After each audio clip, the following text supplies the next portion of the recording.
Hello, and welcome to the Successful Introvert, how to confidently grow your business and your bank account, a weekly interview series where I'll be interviewing experts on how to grow your confidence, step out of your comfort zone, and thrive in your business.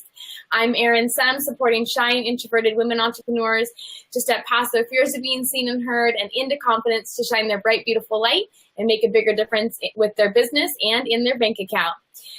Join me in the free Stand Up and Shine Confidence Challenge on Facebook at erinsumm.com/confidence challenge to expand your confidence and increase your income in less than 10 minutes a day.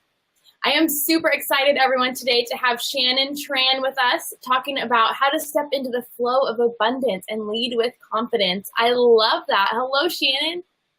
Hello. So good to join you here. Yeah, so good to have you. Thank you. Yeah. Well, talking about practicing leading into confidence, we had some technical challenges in getting started. And, it was just such a great reminder for me because I know a lot of women, the biggest challenge that we often face, especially if you're a beginning entrepreneur, is just you want things to be perfect. Right. And you don't want to make a mistake. And, oh my gosh, what does it mean? And it's just really the mindset of just keep going. Yeah. And just keep stepping into the flow. So I love how this interview is starting because I hope this is an inspiration for women who are not starting because they think that it's not perfect. Right. Yeah. No, there's always going to be some sort of challenge. So just keep moving forward for sure. Exactly. Yeah. So everyone, I want to tell you a little bit about Shannon. She, Dr. Tran, is a licensed clinical psychologist and a certified energy healer and also a certified money practitioner. She struggled with low confidence as well and shyness for years until she learned to fully accept herself, embrace her differences and imperfections, and harness the power of her own subconscious mind to relax and achieve with ease. I love that. And being a recovering shy woman myself, I totally get that, and we're, have gone through some of the same things. So I'm really excited to hear about some of your journey today too, Shannon. Oh, thank you. Yeah, my pleasure. Well, whatever is going to help women really resonate with what we have to share, I'm happy to go in any direction that we need to go in order to really help women step into their leadership. That's what it really is. So, yeah. So for myself, I think looking back, people probably thought I was confident simply because externally, I had earned a PhD, and I did pretty well financially, and so I think people can often make assumptions about how well we're doing. But for myself, my inner world just didn't match my outer world. So even though I had the appearance of outward success, I wasn't feeling it inward because confidence is an inward experience, right? And what I have found is confidence is a skill. Like it's not, some people might be born with it, but with other people, depending on your personality type, it might be something that, I've learned like there's different expressions of confidence. And what I've come to accept is I have what's called like a quiet confidence. And that's going to look different. And if you measure confidence by, they're doing it this way, you have to be that way. That's where I think we get really frustrated and stuck because then we're not accepting our own personality and finding a way and reaching the flow that works for us. Hello again. We had some technical difficulties and got kicked off, so we're going to start back up where we left off. So Shannon, why don't you go ahead? Perseverance! Why don't you go ahead and start where you left off?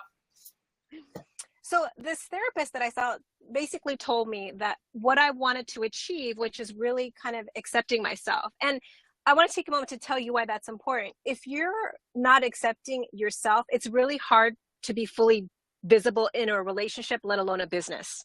Right. So to me, that's a critical piece because there's so many times when we hide ourselves, right?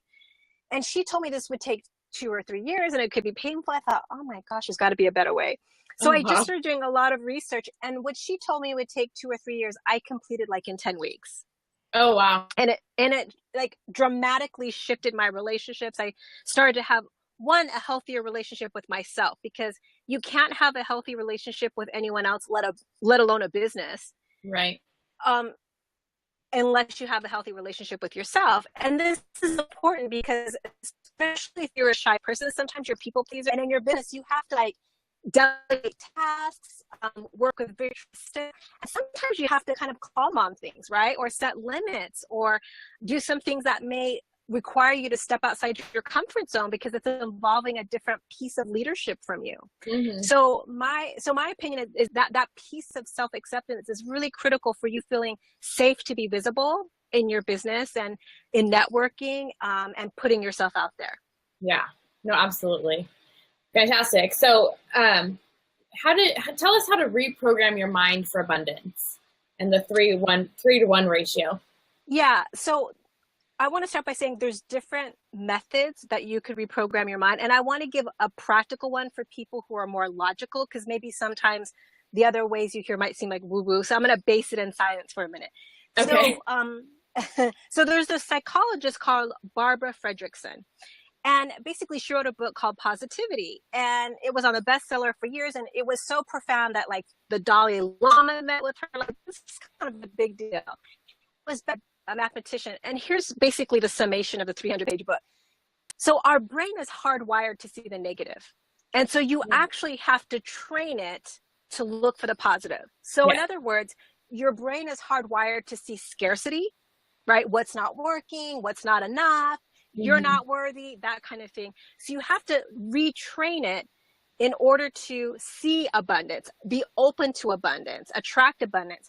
And you have to be able to do that 75% of the time to hit the thrive rate, Once you hit the thrive state, you'll be living in the state of abundance.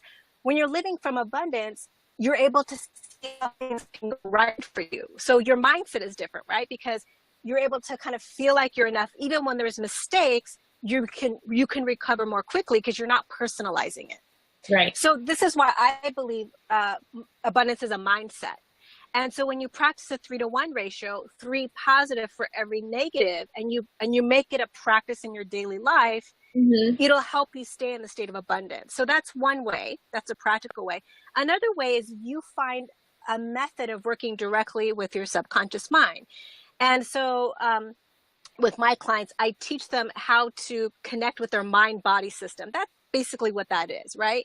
And there's these studies that show that we consciously process 4,000 of information, which sounds like a lot, but subconsciously we process 4 billion. So let's say you have a desire, that's a huge difference. So where do you think the power is? Yeah, in the subconscious. Yeah. So if you consciously say, I want a business, I want to be an entrepreneur, but subconsciously you think it's not safe, I'm not good enough, I'm not worth it, I'm not acceptable, you can put a lot of effort in and you're just going to hit block after block. Right. And this is why people often rely on willpower. So what you want to do is get your conscious and subconscious mind in alignment. And I use a method called Thetahealing. There are other methods of energy type work. And I basically help the person learn to communicate with their own subconscious. We identify the block, and then I use different methods to clear it. But you can use your own mind-body system to find that out. It's called kinesiology. And you might have seen like an allergist or someone. Have you ever seen someone do like muscle testing to see if you have an allergy? Or it's the same concept, except you can use that to communicate with your subconscious mind. So it's really exciting. Yeah, that's really interesting. Okay, so 3-to-1, 3 positives for every negative, 75%. Yeah, and that's a skill set. 75% of the time. So like, for example, just even the difficulties we have with this, it's easy for our mind to go, what's wrong with this, right? Because we always want to assign meaning. So I've trained my mind, what's good about this? What is this an opportunity for? Oh, I get to practice being patient or resilient or persistent. So do you see how you train your mind to keep looking for the good? Absolutely. Yes, I love that. And I try to do that so much in my own life too, you know? So yeah, I love that you're talking about that. Or in our relationships, right? Like we may have a relationship and like they're really upsetting us and we think, oh, this person, this, and this. And sometimes we need to take a step back and really think, you know, is this just really one incident or am I really like blowing it out of proportion and generalizing this? Yeah, absolutely. So how do we let go of negative comparisons? You talked a little bit about that when we talked before. Yeah. So, you know, this is about tapping into abundance and leading with confidence. And they kind of go hand in hand, because you need to be in an abundant state to feel confidence, because confidence doesn't live in lack, right? It lives in abundance. So all the positive feelings you want live in abundance. That's like friends hanging out with friends, like attracts like, right? So all the positive feelings you want are in abundance. And so what you want to do is recognize every time you compare yourself to someone else, you're saying you're less than them. And what that does is that eats up your confidence. And quite honestly, I've seen even highly successful people think this way. I bet. And it's really just a decision you make. It's really like every time you notice you're negatively comparing yourself, you just say stop. And you redirect to, you can acknowledge, okay, yes, that's true. This person is better at this, and I'm good at that. Yeah. And that's how you maintain high levels of self-esteem, because a confident person, they just don't do that. Their mind isn't like, oh, they're so much better than me. And especially men, they're less likely to do that. Usually, it's more often happens with women. Yeah. But I've seen highly successful people do it. And it's really a decision, and it's self-discipline. And part of it is every time you ask yourself, if I think this way, is this going to reduce my self-confidence? If the answer is yes, then that's what you need to redirect towards, is how to maintain your confidence. Right. And to me, it's just like, it's a muscle that you build. It really is. And also recognizing, like, there's always going to be people that are better than you and people that are less than you in other things. And that's just life. Like, that's true of anyone. Right. No, absolutely. Yeah. And I love the muscle analogy. It's like going to the gym. You have to practice those muscles to build actual physical muscles, right? You have to do the same thing with your mind, with your confidence, with getting past your shyness, all that kind of stuff. You have to practice and build upon, just like you would going to the gym. Yeah, and if this helps for women who are struggling out there, like if this is a big issue for your audience, what I can share with you is I used to be so bad at this that literally you can see a bum in the street and I would think how they're better than me. Like, it was that ridiculous. That's how bad and pervasive that was for me. And I just literally, like you said, a muscle, I just kept mentally going to the gym. And now, 2 years later, it rarely comes up for me. And that's huge. So it's just spoon feeding that muscle. And that's a huge shift. And so what happens is I stay in confidence, even though things may be challenging for me, but my mind doesn't go there anyway. It doesn't go there anymore. So I just want to reassure someone, if like they're doing that a lot, no need to judge yourself. Just recognize, like, it's just a muscle and you practice. Yeah. And the key, the first thing is you have to become aware that you're even having the thought. A lot of times we have these thoughts and we don't realize that it's a negative thought, even if it might be real. Like, say, well, I'm broke, I don't have any money in the bank. That might be a real thing, but we can still shift our thoughts around that in order to create more abundance. Yeah, so I'm going to put in like a practical exercise that everyone could do. And here's why I love it. So one is simple 5-minute daily meditation. And here's why you want to do this. One is it slows your mind down. Now, the beauty is when you slow your mind down, you actually can see your thoughts, because the words that we use tells us what's in our subconscious. Can't afford, that's a block, right? Right. I have like all of those like negative, those are all blocks that you want to work on. So even 5 minutes of like deep breathing. So a simple one is you breathe in. First, you focus on your heart. It's come from research from Heart Math, or if people are familiar with Heart Math Institute. This simple exercise is profound in terms of physical benefits, emotional benefits, and psychological benefits. But you first start with just focusing from your head to your heart, because when you're anxious and you're doing negative comparisons, you're in your head. Focus on your heart for a second, get grounded in your heart. You breathe into 5, hold, you breathe out to 5. All you have to do that for 3 or 4 minutes. And if you do that in a day, what it does is it grounds you and it helps you be more aware. And it slows down your thinking, so you can actually literally hear what you're saying. Okay, I love that. And yeah.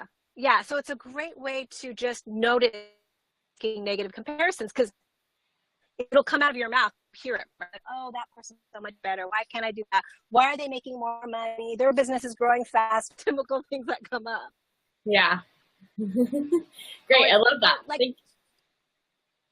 I love it because someone taught me where I had a limiting belief. I was like, they're growing faster because they're an extrovert.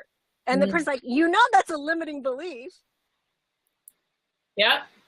Yeah. There's so even that, right? Because that's a comparison, right? That's saying, oh, an extrovert has it easier than an introvert. I'm supposed to be an extrovert. Like, that's a classic example of like a negative comparison, and I wasn't even seeing it. Right. No, yeah, I know. There's, thousands and thousands and thousands of super successful, famous people who are introverts. And we have this perception that we have to be an extrovert to be successful, and it's just not true. And so what I started to do is start to notice when the person is an introvert and they're really successful. I was like, well, wait a minute. Einstein was an introvert. So-and-so was an introvert. So I love when I hear about it. But this is why I love when you're doing challenges, and because it's challenging people to think differently. Yeah. And I also love when you do that because it helps. You're basically being an accountability to person for someone. And that's a lot of times what we need is someone to call us out on what we can't see. Yeah, no, absolutely.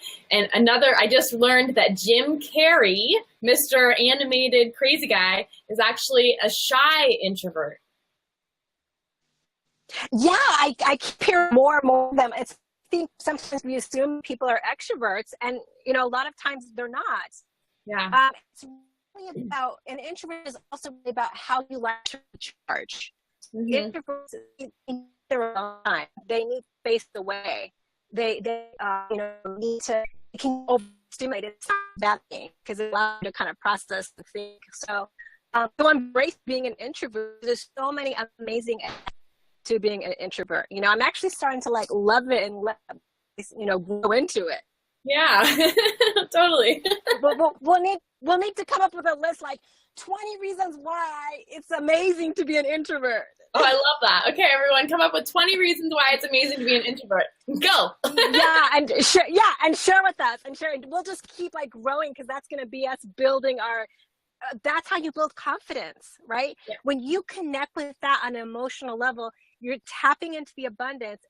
You're building confidence. You're thinking of all of the reasons why, and then when you hear from other people, like, oh my God, and how do you think you're going to feel about yourself? Awesome. Yeah, no, absolutely.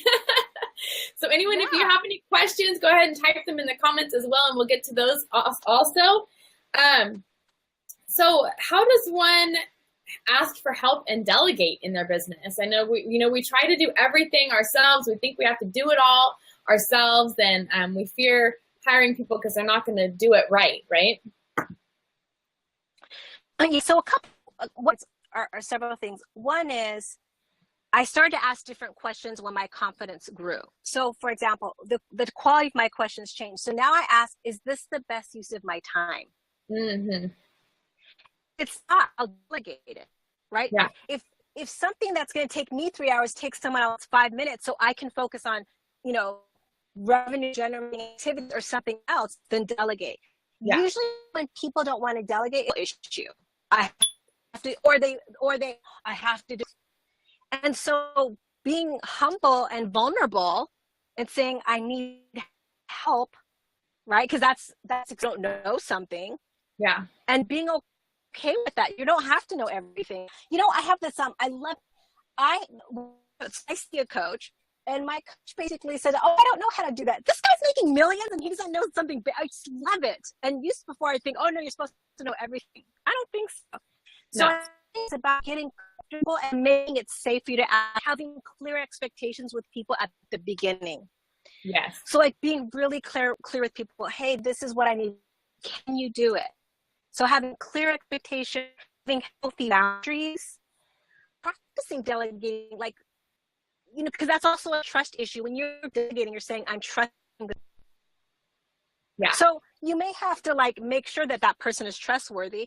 And so it's a little bit of trial and error, but that's part of our personal development. So love it, right? Because you're going to learn. But what I say is start small and notice when you're taking it all on yourself, and really asking, is this the best use of your time, or is this stump yourself up and give to someone? Right. No, absolutely. Yeah, that's great. Those are some great tips, because we tend to want to do it all ourselves, and it takes you away from your success. As soon as you start hiring people to help you do those little tiny tasks and get those off your plate, you can start making more money, because you're going to be doing those tasks, and you're going to be making sales calls and all those things that are revenue producing. And the other, you don't get burned out. Mm-hmm. So you'll have recovery time, you'll have more balance in your life. So that's the other advantage of delegating, is it avoids burnout. And what I love about this concept is, think about it, you can apply it to every area of your life, because what was happening to me was I would do this very thing. My husband's not going to do it right. I've got to do it all. And what happened is I get burned out. That's not a good feeling for a relationship. No. So part of it is, right, so just releasing the control and allowing the person to support you exactly how you would do it, but know that there are many ways to do something. And as long as it's done effectively, then be grateful that there's many ways to abundance. Right. No, absolutely. So how can we reduce those energy drains so that we don't burn out? Yeah, so one way to reduce energy drains is recognize when you're getting triggered. So when you're getting caught up in negative thinking, when you're caught up in a lot of negative feelings, so checking in, and this is where it's good. What are your expectations? Are you getting triggered by negative beliefs? Or do you need to adjust how you do things or your standards?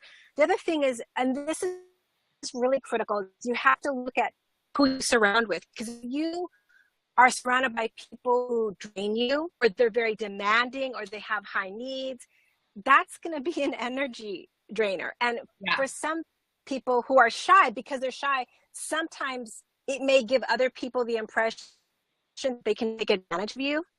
It's about asserting yourself and, really taking care of your emotional needs. When our emotional needs are taken care of, we don't have as many. So meditation is a great way to reduce energy drains. Practicing activities that rejuvenate you, so exercise, activities, hobbies, things like that could be really good.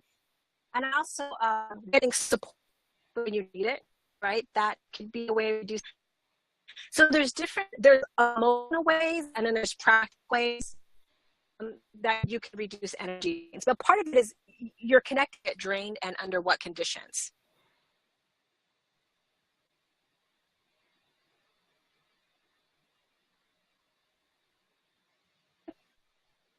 Oh, I think we might have a technical difficulty. Oh, there we go. You're back. There we go. Here I go. Here I come.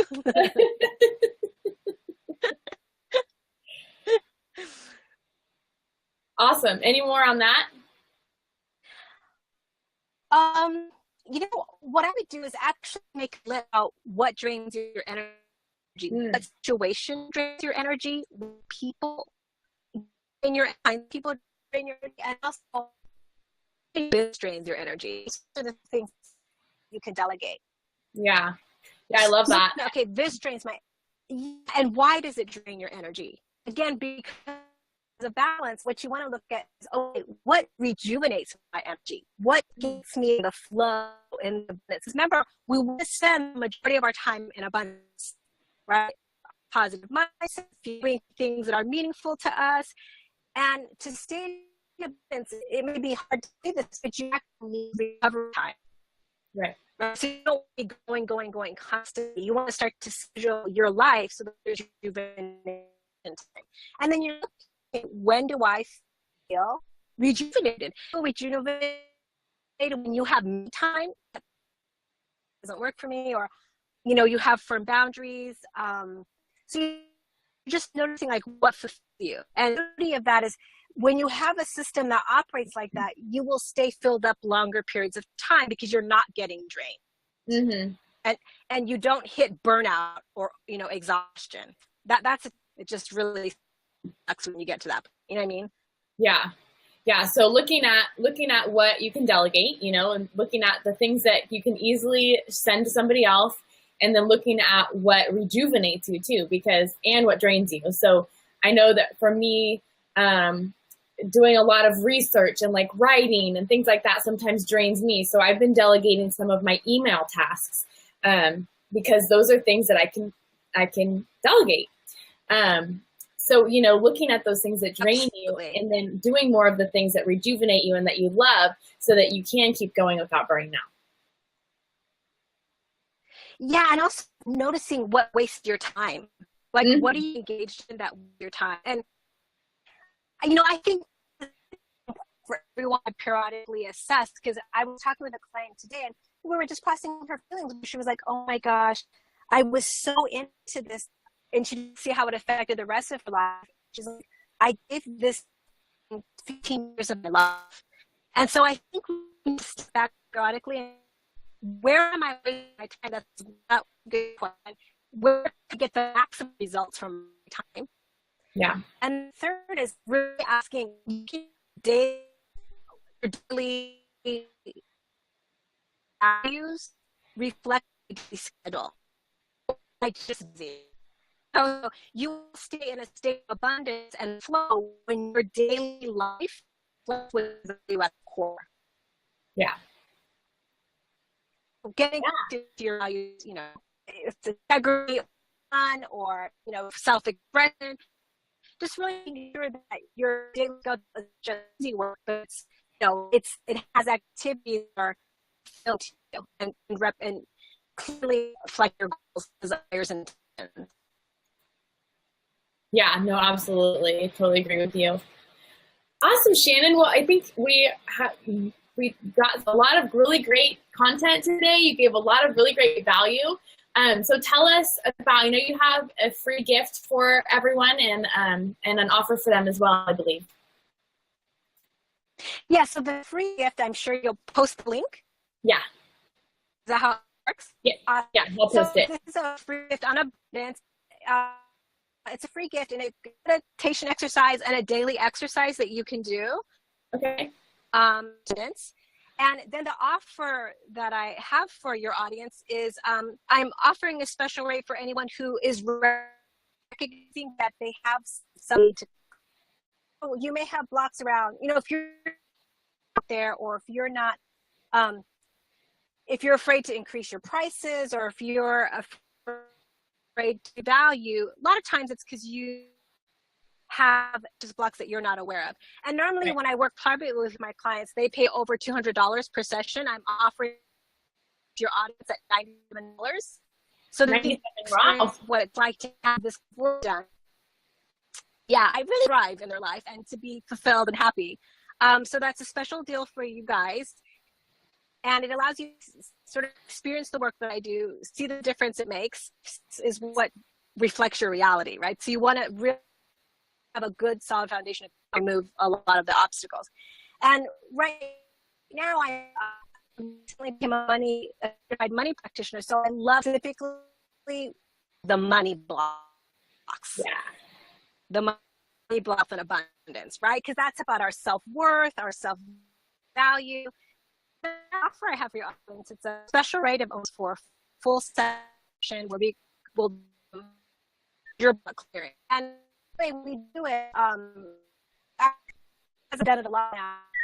I set it up so it's very nice transition. What usually happens is the person just has a shift and it's so different, but it feels very natural to them. But when they're taking action, resistance that comes up. Mm-hmm. So they feel more flow. It feels easy. Yeah. Because they're offering a different set of, yeah. So that's the offer. Awesome. Well, thank you so much, Shannon. It was really great. My pleasure. Yeah. So just, how can they reach out to you, Shannon? And lead with confidence. Yeah, it's been great. So I'm going to put in the comments as well that if they would like to take you up on your offer, that they can email you and put the subject line of Erin. Right? Yes. So it has my email address and your name in there, so I know it came from you. and then we can get them set up. Okay, awesome. Yay. Well, thank you so much for being on today. Yeah, and everyone, make sure to tune in every Thursday. My pleasure. Thank you so much. So make sure to tune in every Thursday, everyone, at 4 o'clock. And next week, we're going to be talking with Huda Bach, who's going to be talking about building your confidence and shining through your signature style. So Huda is, she does, wardrobes and different things like that to really bring out the essence of who you are. So I'm really excited to talk to Huda next week. So mark your calendars and join in. And you can go to my website and click on the Successful Introvert to watch any past interviews as well. Thanks again, Shannon, so much for being on and bearing with us through all the technical difficulties. All right. No worries. Blessings to all. Take care. Thank you. You too. Bye-bye.